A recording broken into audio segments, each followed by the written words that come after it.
Оған бәрі жайлы еді. Сен неден шаршадың екен? Айтшы, неден шаршадың? Бұл сөзді мысқыл аралас жалқау күлкімен айтқанда, ол Айгүлдің жүрегіне қанжардай қадалды. Бұл бірінші рет емес еді. Тіпті бірнеше рет қайталанған жағдай болатын. Бірақ бүгін ерекше ауыр тиді.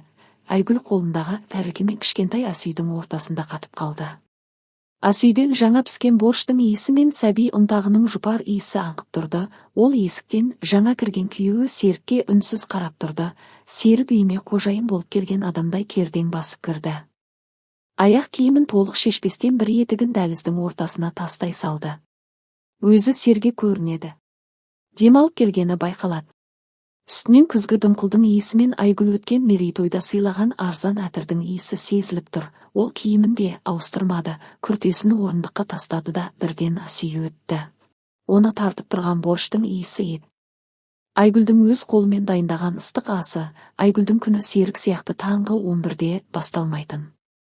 Тіпті таңғы 7-де де емес. Оның күні мүлде аяқталмайтын, тек түнгі 3 шамасында аз ғана көз ілгендей болатын. Бірақ сол тыныштықты кішкентай Мадиярдың ашы жылаған даусы бұзатын, іші ауырып мазасызданатын. Соңғы 3 ай бойы сол жағдай қайталанып келе жатты. Айгүл баласын құшағына алып қараңғы пәтердің ішінде ары-бері жүретін. Кейде орындықтарға сүрінетін. Баласын тербететін, әлдилейтін. Жол үстінде ойына келген бесік жырларын айтып жұбататын.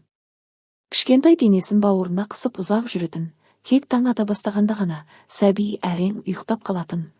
Мадияр ұйықтады, ал Айгүл ұйықтай алмады. Ол әрең қозғалып асүйге барып сорпа қайнатуға кірісетін. Өйткені Серік жұмыстан келгенде бәрі жаңа дайындалған ыстық болғанын жақсы көретін. Соңғы 3 айда Айгүлдің бүкіл өмірі ескі 2 бөлмелі пәтердің ішінде ғана өтіп жатты. Ол әлемде демалыс деген жоқ еді. Ауруға байланысты демалу деген де жоқ. Тіпті аздап жатып тынығу деген болмайтын. Тек бірінен соң бірі. Қайталанатын жұмыстар ғана бар еді. Баланы емізу, жүргегін ауыстыру, ұйықтату, кір жуу, кішкентай киімдерін жаю, ас дайындау, ыдыс жуу, үй жинау. Сосын бәрі қайтадан басынан басталатын. Соған қарамастан Айгүл бәріне үлгеретін. Іштей соны мақтан тұтатын. Күйеуі келген кезде үй жарқырап тұратын. Әрине көзге көрінбейтін бір бұрышта аздап шаң қалып қоюы мүмкін, бірақ қалғанның бәрі тап-таза болатын. Пештің үстінде міндетті түрде 3 түрлі тағам дайын тұратын. Өткен Серік солай жақсы көретін. Оған анасы да солай үйреткен. Серіктің барлық көйлектері жуылған, тіктелген. Шкафта түзу ілулі тұратын. Ал Айгүл кешкі 5-ке қарай өзін көміртелген вагонда жалғыз өзі түсіріп шыққан адамдай сезінетін. Аяқтары сырқырайтын, белі жазылмайтын, ұйқысыздықтан басы меңзең болып тұратын. Мен бүгін қатты шаршадым. Ол тәрелкені алдына қойып жай ғана сыбырлап айтты. Борщтың ыстық буы төбеге көтеріліп жатты. Серік оған қарамастан күліп жіберді. Шаршадым дейді. Қызық екен, мен күні бойы жұмыс істеймін, адамдармен сөйлесемін, жүйкем тозады, миымды жұмыс істетемін. Ал сен үйде отырсың, жылы жерде, жайлы үйде, балаңмен бірге. Сонда несіне шаршайсың? Басқалар 3 баламен де бәріне үлгереді, ешкімге шағымданбайды. Өздері де сұлулық салонынан жаңа шыққандай жүреді. Ал сенің шашың үнемі түйіліп тұрады, үстіңдегі халатың да ескірген. Айгүл, сен мүлде өзгермейсің. Осы сөз Серіктің ең күшті қаруы еді. Кез келген ұрыста осыны айтатын. Айгүл өзін үлкен қателік жасаған адамдай сезінетін. Бірақ оның нақты нені меңзейтінін өзі де түсінбейтін. Мүмкін ол бұрынғыдай сәнденіп қарсы алғанын қалады. Шашын әдемілеп, жеңіл боянып, әдемі көйлек киіп тұрғанын аңсады. Ал енді Айгүл тек үстінде сүттің дағы жоқ киімді тауып кисе, соған қуанып жүретін. Бірақ ол мұның бәріне қашан үлгеруі керек? Баланы ұйықтатудың арасында ма, картоп ашып жатқан кезде ме? Әлде ол бұрынғыдай Серіктің әр сөзін қызығып тыңдап отыруын қалады ма? Бірақ қазір оның өзі де ойлайтын, өзінің де армандар мен қалаулары бар екенін сезіне бастаған еді. Ал Серіктің мақтанатын керемет жоспарлары да жоқ болатын. 1 ай бұрын өзін жылжымайтын мүлік агентімін деп атай бастаған. Таңғы 11-де кетеді, кешкі 5-те келеді. Қатты шаршадым деп айтады. Бірақ Айгүл оның жұмысының қандай екенін жақсы білетін. Күні бойы кеңседе отырып үйлердің тізімін қарайды. Басқа жаңадан келгендермен шай ішеді. Бірде-бір үй сатпаған, бірде-бір клиент таппаған, үйге 1 тиын да әкелмеген.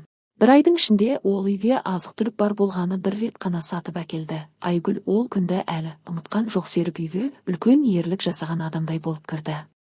Қолындағы пакетті үстелдің үстіне қойып мақтанышпен қарап тұрды. Пакеттің ішінде бір қорап сүт, бір бөлке нан және ең арзан шұжық қана болды. Міне, көрдің бе? Сендерді асырап жатырмын деді. Сол кезде Айгүл оған күлімсіреген еді. Ал қазір сол күлкісін есіне алса, өзіне өзі ашуланатын. Өйткені қалғанның бәрін өзі көтеріп жүргенін енді анық түсінді. Азық-түлікті де өзі алатын, пәтерақыны да өзі төлейтін, барлығы баласына берілетін мемлекеттік жәрдемақының арқасында еді. Бұл ақша Серікке емес, 30 жастағы дені сау ер адамға емес, кішкентай баласына арналған ақша болатын. Соған қарамастан Серік шаршадым деп айтуға ұялмайтын. Айгүл үнсіз барып оның қарсысына отырды. Тамақ ішкісі келмеді. Тамағына бір нәрсе кептеліп тұрғандай болды. Сол сәтте 2 күн бұрынғы әңгіме есіне түсті. Ол сонда батылы жетіп белім қатты ауырады деп айтқан еді. Мадияр күннен күнге ауырлап барады, үнемі көтеріп жүремін деген болатын. Белің неден ауырады сонша деп Серік шын таң қалған. Баланы тәулік бойы көтеріп жүр емессің ғой, үйде ғана отырсың, одан да теледидардың үстіндегі шаңды сүртіп қойсаңшы. Бүгін саусағымды жүргізіп көрдім, қалың шаң жатыр екен деген. Иә. Сол күні Айгүл шаң сүртейін деп тұрған, бірақ дәл сол сәтте Мадияр бесікте оянып дыбыс шығарды. Айгүл шүберекті тастай сала баласына жүгірген. Дан кейін баласы тамақтандырды, киімін ауыстырды. Теледидардың шаңын мүлде ұмытып кеткен. Көзге әрең көрінетін сол жұқа шаң Серік үшін оның жалқаулығының дәлеліне айналды. Ал үйдің тап-таза тұрғанын ешкім байқамады. Тоңазытқыштың тамаққа толы екенін де ешкім айтпады. Киімдерінің үнемі таза, хош иісті болып тұратынын да ешкім бағаламады.